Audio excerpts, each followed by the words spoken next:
to you about Taylor Lorenz last night in a segment about how the most privileged in our society now consider themselves oppressed. And Taylor Lorenz is certainly a shining example of that principle. A New York Times reporter from Greenwich telling you what a victim she is. Now, normally we'd be deeply sympathetic to this. Harassment is awful. Harassment is a crime, and it should be a crime. If a mob of screaming lunatics showed up at Taylor Lorenz's house and threatened her, we would condemn that mob immediately, no matter what political position they claim to represent. But that's not even close to what Taylor Lorenz is talking about. According to Taylor Lorenz, saying mean things about her on Twitter is, quote, harassment. Disagreeing with her on the internet at all is, quote, harassment. Failing to affirm her as she self-actualizes and attempts to realize her hopes and dreams in this world is, quote, harassment, and so on. There's a lot of real harassment out there. This is not it. So you can see why we included Lorenz in a script about the most privileged in our society, pretending to be the most oppressed in our society. We were embarrassed for Taylor Lorenz. She spends her entire life on the internet, so of course, after a while, you become a deeply unhappy narcissist. That's what the internet does to people. And that tweet was written by a New York Times reporter. Reading it out loud is a, quote, calculated and cruel tactic. But calculated to do what exactly? Presumably calculated to get more people to disagree with Taylor Lorenz, which was, they've already established, is harassment. Okay, so we know exactly what the point of both of those segments is. It is to get them to attack her online. That is why he keeps showing her picture, even though that's not her actual Twitter profile picture. He keeps saying her name over and over and over again. He keeps pretending that she's younger than she is for some reason. I don't understand that. It is to produce harassment, not to cause them to disagree. And I will say something that I said when we were talking about this yesterday with Anna Kasparian on the Young Turks. He keeps saying that fundamentally they're conflating disagreement with harassment. It's not harassment, it's disagreement, he's saying. About what?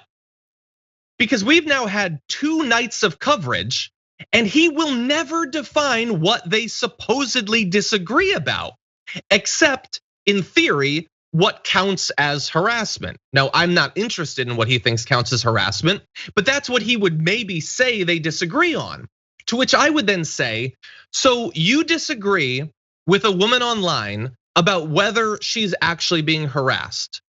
And how does that justify 2 nights of coverage on the most watched cable news show on the internet? If that's the actual stakes, which he has to imply it is, that it's not just about harassment, it's about this honest disagreement. Why are you doing 2 nights of it? Isn't that weird? Isn't that by its very nature that you would devote so much of your time and attention and resources, literally having your producers, some of whom might be women, producing monologues designed to produce more harassment?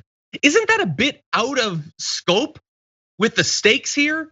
The stakes aren't the passage of a multi-trillion-dollar aid bill. The stakes aren't access to reproductive rights or a person's ability to vote. It's she thinks she's being harassed and I think she's wrong. So I'm gonna take my massive media platform and devote multiple nights of attention. And I guarantee tonight we'll have one as well.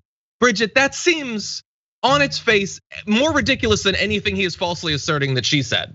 It's completely ridiculous. And you put it so well with everything else going on, in the news. This deserves 2 nights of coverage. And all Taylor said was women shouldn't be harassed. And the fact that Tucker Carlson has to dedicate 2 nights of his huge popular show to that is wild to me. But again, I think it's really important that you pointed out that we're not talking about disagreement. We're talking about this like obsessive, like people, because he seemed to say that, oh, Taylor thinks it's harassment to just use her name. I saw tweets directed at her that was just her name over and over and over again. That's not disagreement. What are they even disagreeing with her there? I mean, it's obviously not, it's, if anything, the thing that they're disagreeing about is that she is allowed to take up space on the internet as a woman who is a journalist, right? Like there's not anything that she is saying that anybody could meaningfully disagree with. The people who are responding to her are not disagreeing with, the substance of what she's saying or an argument that she's making. I think that most women who are journalists online would welcome that kind of thing. But we need to be clear, this is not about disagreement or an exchange of ideas. This is harassment. And a lot of women who work in media, I'm sure women on the staff here at Young Turks can tell you all about it. Like sometimes you're not even able to just put your opinion out there. And the fact that they're saying that her age is younger than she actually is. That whole bit about her being a deeply unhappy narcissist. Tucker needs to cut the BS. It's so clear what he's doing. He can do that sort of befuddled thing that he does where it's like, oh, what, me? I'm just putting a woman's picture on the screen and, belittling her and calling her names to my, millions of viewers. What am I doing wrong? It's so obvious. And I think I'm so happy that we're to a point where women are no longer being quiet about this. There was definitely a time, not even that long ago, where if this kind of coordinated attack was happening to a female journalist, that her outlet might just say, you're on your own. The fact that we're seeing the New York Times and NBC put out statements supporting their journalists when these kinds of things happen is a real, I think, in my mind, a step in the right direction, because even a few years ago, they would have said, oh, you're on your own, good luck. And so I hope that women continue to speak up about the harassment that we face online, because it is a really serious issue and it's squashing speech. It's squashing our ability to just put our opinions out there online. And we're all supposed to be able to use our voices in that way. And so I certainly think what Tucker is doing is disgusting.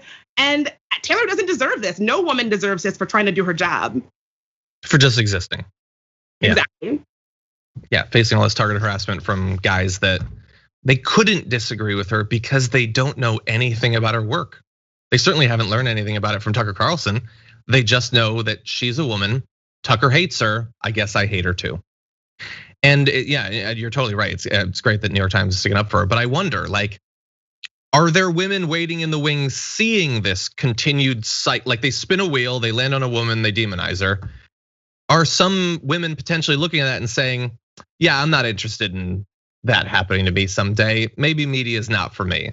Maybe I'll do media, but I won't be, in a very visible position, because this is inevitably what's going to happen to me, that the right is going to, in the moments they're not talking about Dr. Seuss, they're going to realize that they can make money and get clout off of demonizing me.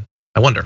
I think that's exactly right. And I think that's the point of these kinds of attacks. They're meant to be a message to other women who might be interested in getting involved in media or using their voice or speaking up, that if you do this, this is what's going to happen to you. And not only will there be a network that amplifies it, people will make money from it. Tucker Carlson makes money. He profits personally from this kind of harassment. And I think it's meant to be a chilling thing for other women who might be thinking about, whether it's running for office or, going on television. I think it's meant to be a chilling signal that this kind of thing might happen to you.